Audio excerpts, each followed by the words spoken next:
Hello and welcome to a new video on my channel. Today I am going to review a game that is close to my and many Spider-Man fans' hearts. Today we are tackling Insomniac's Marvel's Spider-Man. Why am I doing this? Well, the sequel to this game came out on PS5 exactly on my birthday, so I had Spider-Man on my mind. And since I don't have a PS5, I figured I'd go with the PC release of the previous game for a review. This video was meant to come out a while back, but things kept getting in the way. Marvel Spider-Man was initially released in 2018 for PS4. This is an open-world action-adventure game developed by Insomniac Games and published by Sony Interactive Entertainment. The game was also re-released in the remastered edition for PS5 and PC/Steam. This isn't the first open-world Spider-Man game, but it just might be the best at it. No clue about the sequel since that one is PS5 exclusive for now. So what makes this game so good? I ask as if I'm not going to explain it.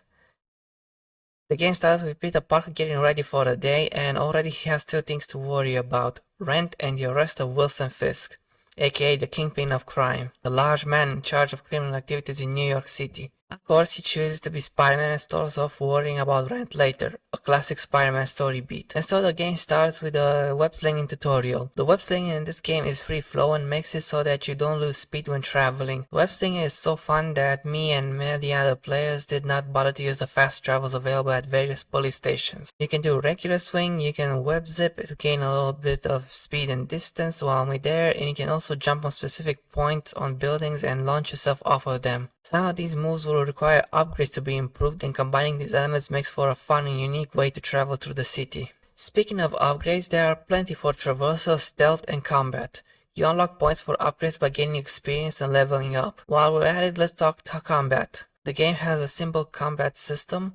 One button for basic attack, one button to dash to a specific enemy using your webs, one dodge button, a jump button, and a button to use gadgets. Holding down the gadget button will slow down time and give you a wheel from where you can choose which gadget to use. Combat feels simple, but then you get used to the button layout and then you practically dance around enemies. There's also a focus meter that fills up as you chain combos, and you can use that meter to heal yourself, or if you're healthy you can spend a full bar to perform a finisher or a special attack on bosses.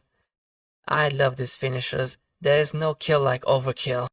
In the combat section I mentioned gadgets. The game starts with regular web shooters that can immobilize enemies, and they will even get stuck in a wall if you send them flying, or you can just web them to the ground if they are down but not KO'd. As you progress through the game, you will unlock new gadgets to craft and upgrade. These are web bombs, which can be utilized to web multiple enemies, electric webs that stun enemies and are used in some puzzles, impact webs which can send enemies flying and stick them to walls, spider drones that fight on your behalf, concussive blasts which send enemies flying and if they're webbed up they'll stuck to walls, suspension matrix which lifts enemies up, which I don't have footage of right now because I keep forgetting to craft it, and trip mines which can be used to web up two enemies at once in combat or placed on walls as straps to web up enemies in stealth sessions. Speaking of stealth, this is a thing available in this game. But do not think this is Batman Arkham levels of stealth. Enemies will let other enemies know that someone got knocked out, but that doesn't change much, and stealth is usually optional, unless it specifically says that someone would die if you're spotted. Possibly the best part of the game is the unlockable costumes. Rather than paying for DLC cosmetics, you get to craft these suits using resources you collect through citywide activities. These are crime tokens which you get through random crimes happening in the city, backpack tokens which you can collect in certain spots in the city. Jeez, Pete. For getting one backpack on a skyscraper I understand, but 55 of them? Come on! And one of them has Sandman in it? Give him to the police! There are also landmark tokens which you can get by taking pictures of New York landmarks, research stations belonging to his best friend Harry Osborn, base tokens from storming various spots where villains gather around, Black Cat Steakhouse which unlock a new costume at the end of the side quest and challenge, tokens which you get from completing challenges set up by the villainous Taskmaster, or Screwball if you're playing the DLC. Resources you get from these citywide activities can be used to craft suits which come with special superpowers, like explosions, holograms, and even quips. You can use them to craft and upgrade the gadgets I mentioned earlier as well. That's pretty much all there is to this game in terms of gameplay mechanics. But then again, what is a video game without a story? Probably Tetris. But we are playing Spider-Man right now. Like I said earlier, our main character Peter Parker aka Spider-Man is about to be evicted from his apartment, but he chooses to go out in his superhero costume to make sure that Wilson Fisk gets arrested. Right before the boss fight, it is explained to us that they were doing this song and dance for 8 years. I'm surprised you made it this far. But your foolishness ends now.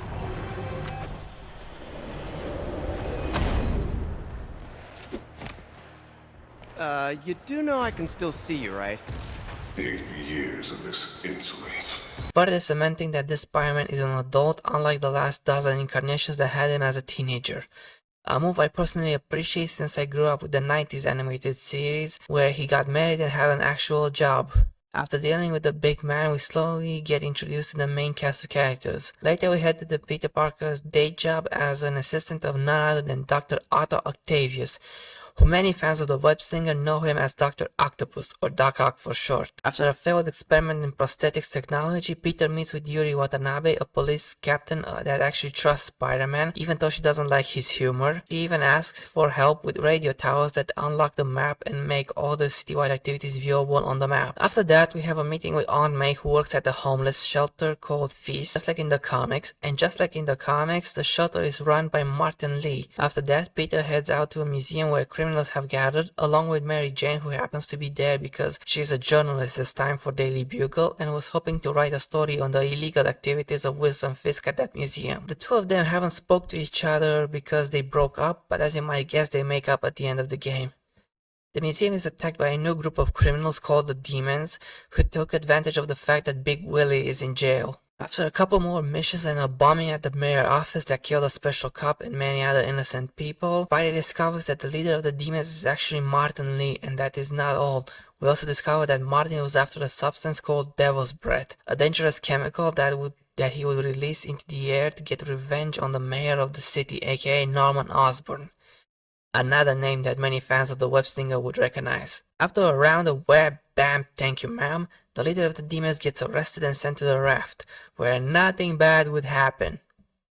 Anyway, something bad happened at the raft. A mysterious figure managed to break out every criminal sent to prison by our favorite web slinger, including Martin, Rhino, Vulture, Scorpion, Electro, and then we see the man behind the escape, Otto Octavius, who finally became Doc Ock and the leader of this new version of the Sinister Six. We also discovered that the Devil Breath was stolen by Octavius and released into the city during an Osborn rally, causing a situation similar to, let's just say, 2020. After saving some police precincts and dealing with Electro and Vulture, Spider-Man gets poisoned by Scorpion, giving him weird hallucinations. Me, I'd end it now. But Octavius is paying, and he wants to torture you, which I respect. This is like taking candy from a baby, which is fine by me. But he secures the antidote in the nick of time. Finally. I can feel it. Where'd my suit go? I think I took decontamination a little too far. I'd better put some clothes on. Much better. After that, Spidey tangles with both Scorpion and Rhino. Meanwhile, MJ goes out of her way to find the lab where the antidote is made and discovers that Martin's powers come from a failed Oscorp experiment that killed Lee's parents. After a rematch with Lee, Spidey gets beat up by Otto and the cure is stolen by the final bad guy. Shortly after a pep talk from MJ, Spidey crafts a suit specifically for confronting Otto and heads to the Oscorp building for the final battle, in which we discover that Otto knew his secret this whole time. Such a disappointment. Parker.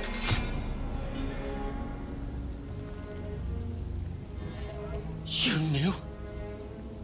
I tried to warn you, Peter, but you didn't listen. You knew? When the fight is over and the cure is retrieved, we return to a sad scene where Aunt May won't last long enough for the cure to be mass-produced, and Peter is left with no choice but to accept the situation, due to the scientists in charge needing an entire bottle to save everyone else. You're gonna be okay, ma'am. I've got the cure right here. Take off your mask. I want to see my nephew.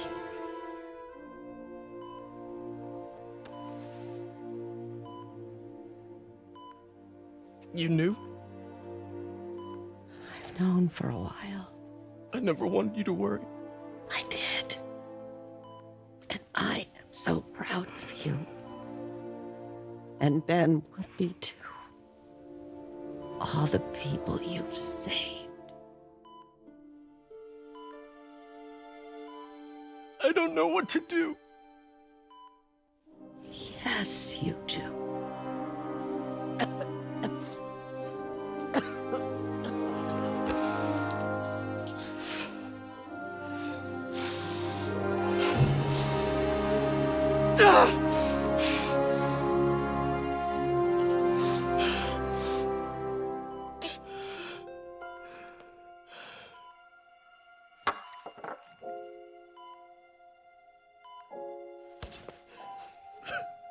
A few weeks later, Peter and MJ get back together, and then we roll the credits with MCU-style mid and end credits teasing characters important for future games. To me, the story doesn't feel groundbreaking, but it's nonetheless enjoyable.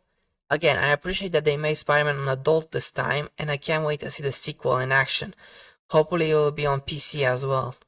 If you enjoyed the video, you know what to do. Comment, like, and subscribe, and let me know if you want a Christmas video on the Spider-Man Miles Morales video game. Until next time, chill out.